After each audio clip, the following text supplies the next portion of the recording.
Барлығыңызға қайырлы күн. Менің каналыма қош келдіңіздер. Бүгінгі мастер-классымда осындай аппликацияларды оқып үйренеміз. Қонжықтың және мысықтың. Менің видеомды көрмес бұрын каналыма тіркеліп лайк басуды ұмытпаңыздар. Және де қандай да сұрақтарыңыз болса, комментарийға жазып кетсеңіздер болады. Өзімізде бар кез келген жіппен тоқысақ болады, және сәйкес размерлі крючокпен тоқимыз. Мендегі жіп Alize Diva плюс жібі және де крючогым 2 мм крючок. Ең бірінші кольцо амигуруми жасап аламыз. Кольцо амигуруми деген тек қана бұла жіптің соңғы кішкене 4-5 см үлкен қылып аламыз да, бұлай кольцоны бұлай ұстай саламыз. Өзіміздің ыңғайымызға қарай. Осылай түп жағын ұстап тұрамыз да, мына кольцоның ішіне крючогымызды кигізіп, мына тұрған жұмыс жібін тартып аламыз. Бұлай жайлап. Сосын осы жұмыс жібін тағы бір петля қылып бұлай тартамыз.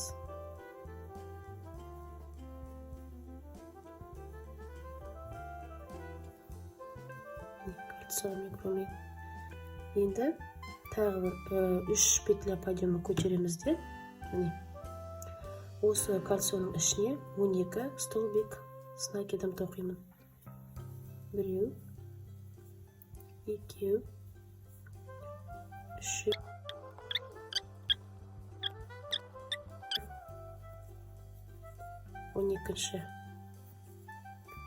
Енді мына тұрған біздің жұмыстың соңындағы жіпті тартамыз бұлай. Тартқан кезде мына біздің бұйымымыз жиналады. Жаңа кольцо амигуруми тартқан кезде мықтап тартамыз бұлай. Осындай болып жиналып қалады, домалақ болып. Енді жіптің бұйымның соңын басымен соединительный столбикпен біріктіреміз.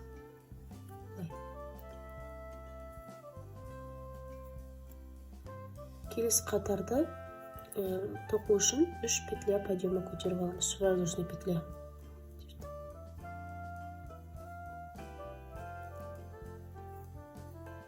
Бір, екі, үш воздушный петля көтеремін да, енді мына тұрған әрбір петляға 2 столбик с накидом тоқимын.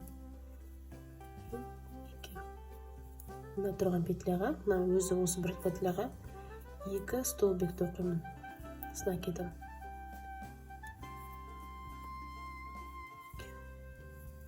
Мұнда біздің жаңа 12 столбигіміз, енді екінші қатарда 24 столбик с накидом болады.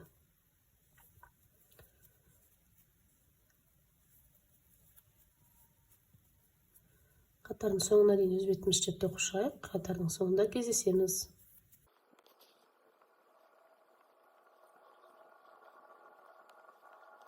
Қатардың соңына келдім.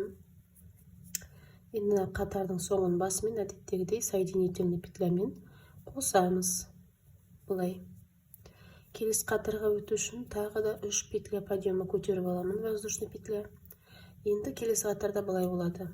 Мына бірінші тұрған петляға 1 столбик с накидом, екінші тұрған петляға 2 столбик с накидом тоқимын. Енді кезектестіреміз. Кейінгісіне 1 столбик, одан кейінгісіне 2 столбик с накидом. 1 столбик, кейінгі тұрған петляға 2 столбик.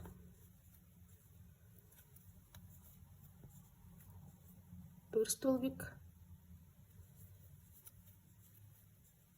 2 столбик тоқимын осыған. Осылай осы қатардың аяғына дейін тоқимыз. Бұл соңғы қатар. Осы қатардан кейін құлақшынын тоқимыз. Қатардың соңына дейін өзіміз тоқып шығайық. Соңында кездесеміз. Бұлай жасаймыз. Мына жерде келесі тұрған петляға, соединительный столбикпен қосыламыз да, 2 петля подъемы көтеріп аламыз. Осы жерден мына тұрған петляға 6 столбик с накидом тоқимыз. 2, бір петляның ішіне 6 столбик с накидом тоқимыз. 4, 5 және 6-шысы. Енді мына тұрған қасында тұрған петляға қарапайым столбик без накидамен тоқимыз. Мына қосыламыз мына жерге. Міне, мына бірінші қонжықтың бірінші құлағы. Енді осыдан кейін 7 столбик без накида тоқимыз. 2, 3, 4, 5, 6 және 7-шісі. Осы жерден 2 петля подъема көтереміз де, осы тұрған петля подъема көтерілген жерге 6 столбик с накидом тоқимыз. 2, 3, 4, 5, 6. Екінші құлағы қасындағы петляға соединительный столбикпен қосылып, осы жерден тоқымамызды аяқтаймыз. Қалдық жіпті, соңындағы жіпті сәл ұзынырақ қылып аламыз. Себебі біз бұл аппликацияны қандай да бір бұйымға тігеміз. Сол үшін мынадай кішкене ұзынырақ қылып аламыз, өз жібімен тіккенге ыңғайлы болу үшін. Бізде міне басымыз дайын. Енді осыдан кейін танауын дайындаймыз. Мен мынандай жіпті таңдадым танауын тоқу үшін. Бұл бізде Alize Softy жібі. Бұлда енді біз қазір 3 воздушный петля алайық. 1, 2, 3 воздушный петля аламыз да, соңын басымен қосамыз, кішкентай круг пайда болады ортасында. Енді сәл мынандай деп болғасын, кішкене қиындау болуы мүмкін, бірақ енді тоқып үйренгендер тоқи алады. 3 петля подъема көтереміз. Енді мына тұрған жерде кішкентай тесік бар, яғни осы тесіктің ішіне 9 столбик с накидом тоқимыз. 2, 3, 4, 5, 6, 7, 8, 9.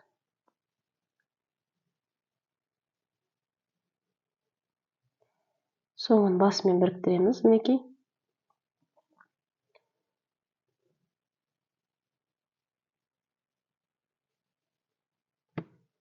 Міне. Болды, енді осы жерден жібімізді үзіп қоямыз.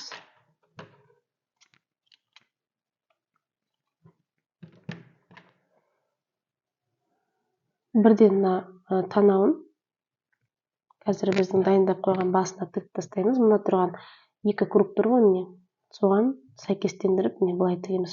Сәл былай түсіріп, міне.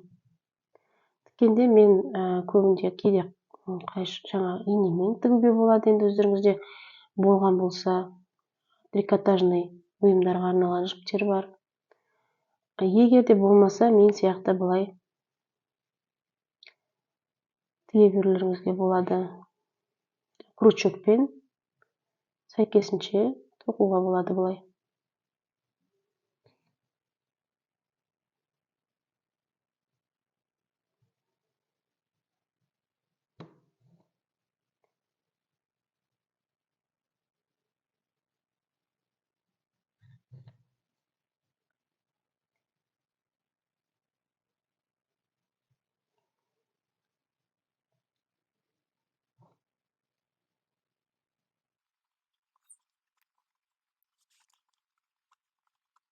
Мінекей бізде дайын болды.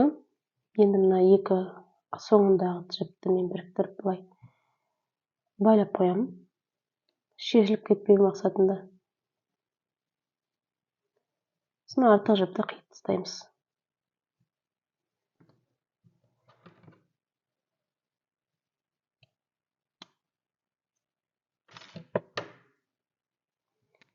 Енді көзіне көшеміз.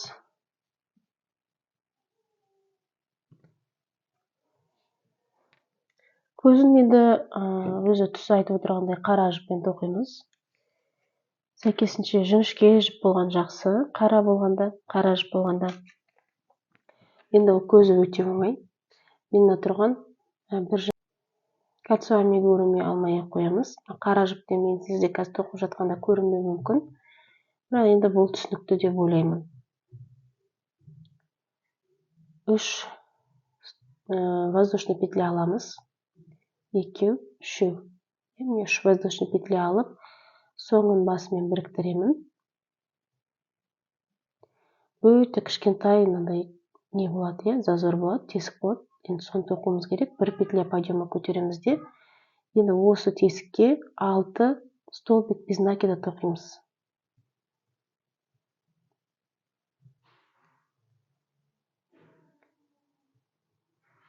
Біреу,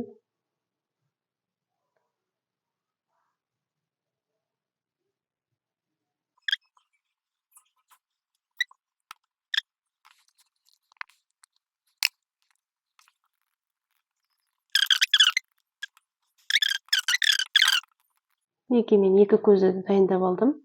Енді сәйкесінше осы аюдың көзін тігеміз енді.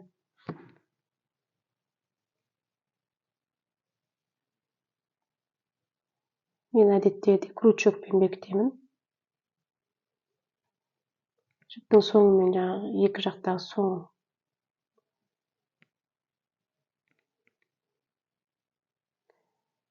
дұрыстап бекітеміз. Және көздерді өте алшақ қылып жібермейміз. Енді өзімізге ұнаған түрінде тұрады ғой енді. Қатты жақын да емес, алшақ та емес.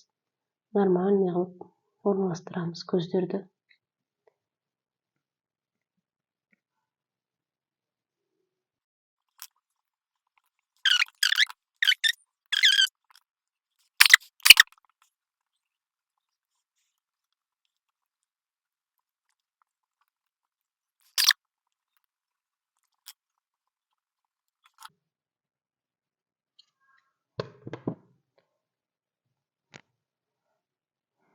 Міне көздері менде тігілді. Енді қалғаны танауы қалды, мына жері. Бұл енді оңай.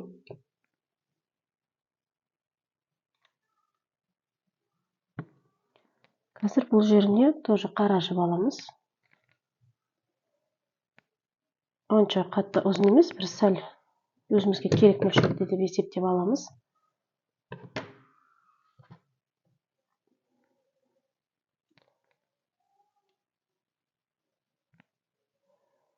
Мына жағынан бастаймыз қазір.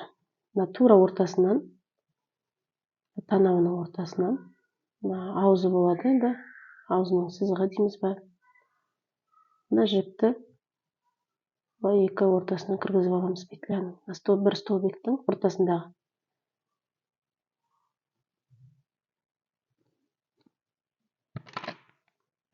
Былай кіргізіп аламыз.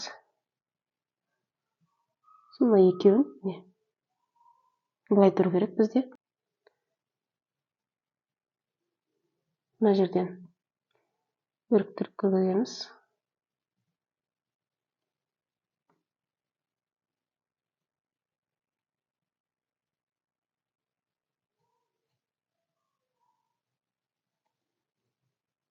Мінекей.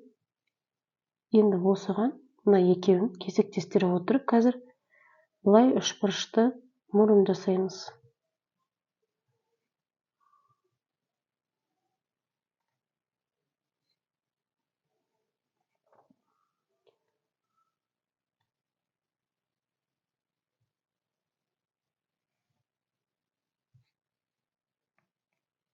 Енді екеуін біріктірейін қазір. Біріктіріп әкеп, сол жердегі тесікке қайтадан жібереміз. Осылай 1-2 рет қайталаймыз.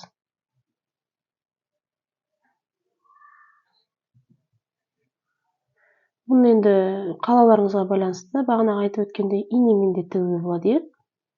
Инемен де тігіп, сәйкесінше бет пішінін аюдың келтіруге болады.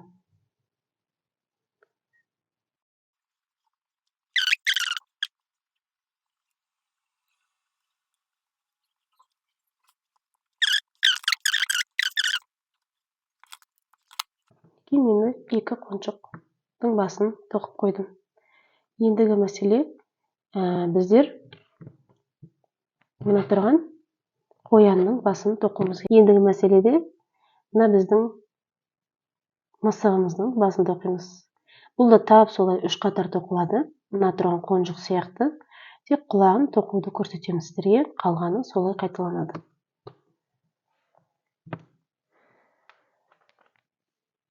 Мына тұрған сұр жіптен аламын. Мына менің қонжығымның тоқыған жібінен сәл жіңішке жіп.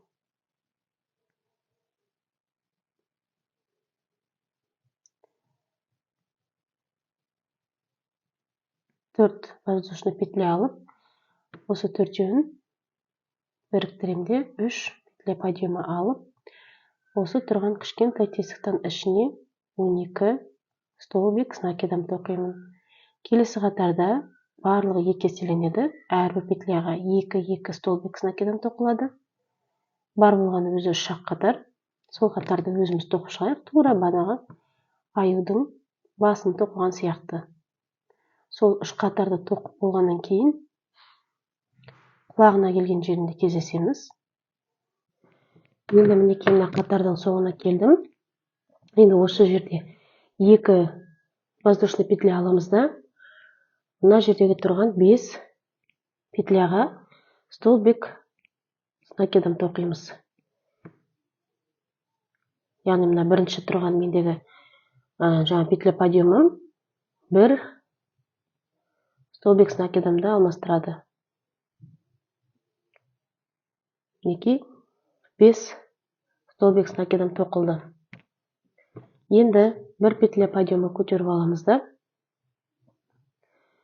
мына тоқымамыздың арт жағына қарай өтіп, бірінші тұрған 2 петляны былай іліп алып, бірге тоқимыз.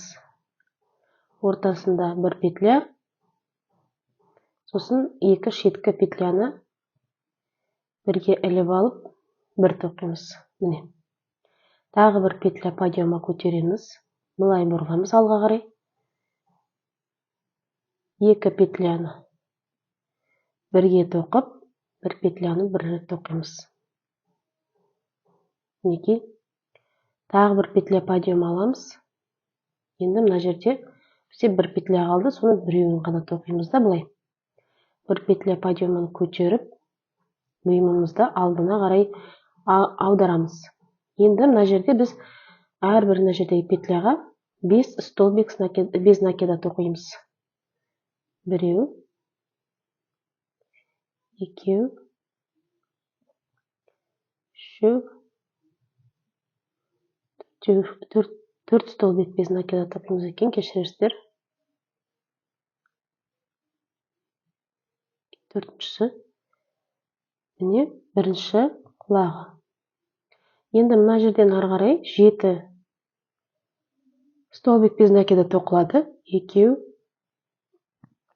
үшеу, төртеу, бесеу, алтау және жетіншісі. Тура жаңағыдай 2 столбик көтеріп аламын. Сосын 5, яғни қасында 4 столбик с накидом тоқимын. Бірінші біздегі петля подъемы, ол 1 столбик с накидомды алмастырады. Мінекей. Енді 1 петля подъемы көтеремін де, артқы бетіне айналдырып, бірінші және екінші тұрған петлядан тоқымай петля алып шығарып, үшеуін бірге тоқимын. Ортасында 1 петляны жалғыз тоқимын өзіммен. Сосын 2 петляны былай алып, соңғы 2 петляны бірге тоқимын.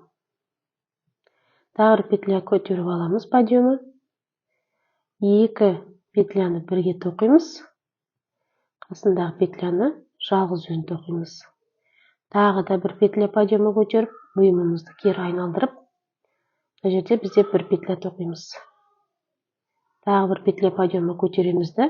Енді мына астыңғы бетіне қарай, төменге қарай түсіріп, жаңағы столбик без накидамызды тоқып шығамыз. 4-еу, үшеу, 4-еу. Мына жерден соединительный столбикпен аяқтаймыз. Мінекей құлақтарымыз осылай үшбұрышты болып дайын болады. Жіпті әдеттегідей сәл ұзынырақ қылып кесіп,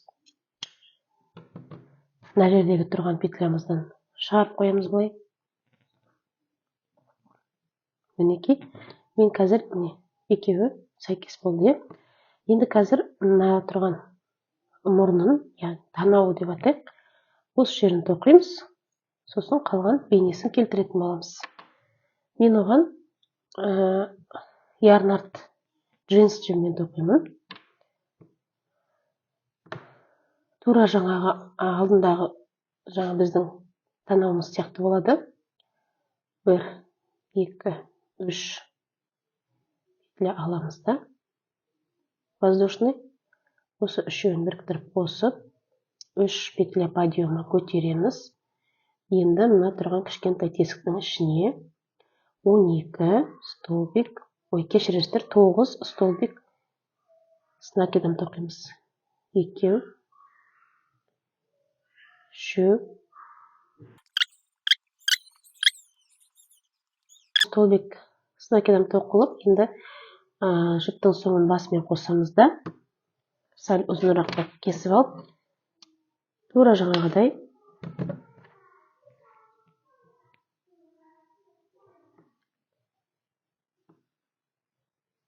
бекітеміз.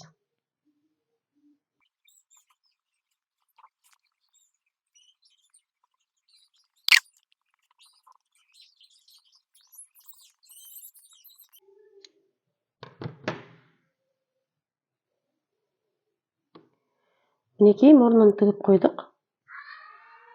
Міне көздерін тігіп қойдым. Енді менде жаңа ұзын болып қалған арт жағында қара жібім бар. Соның қазір енді мына жерден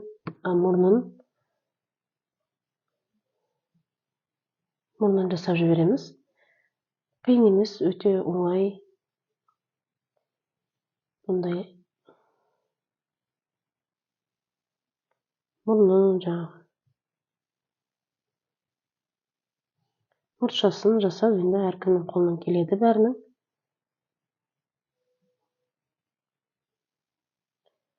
Осылай жібімізді үйлестіреміз былай. Мұрынға ұқсатып.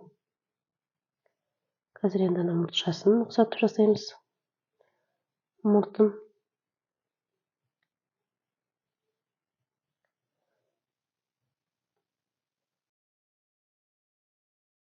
Мұртшасы қалды бізде. Мұртшасында дәл осы қалдық жіптермен қазір шығарып, сосын қиып тастаймыз қалған керек емес жіптерді. Өзімізге керекті кардиган, немесе пинетка, қандай бұйым жасадық, соған тігіп қоюымызға болады. Өте әдемі болып тұрады. Мен келесі сабақта пинетка, ботинка жасап көрсететін боламын. Міндетті түрде сабақтарды жіберіп алмай тіркеліп қойыңыздар, колокольчик бетті батырмасын басып. Сол сабақтарда осы абстракцияларды пайдаланатын боламын. Ерекше сәнді бұйымдар жасауға таптырмас идея. Тап осылай енді келесі жағына да осы жіпті пайдалана отыра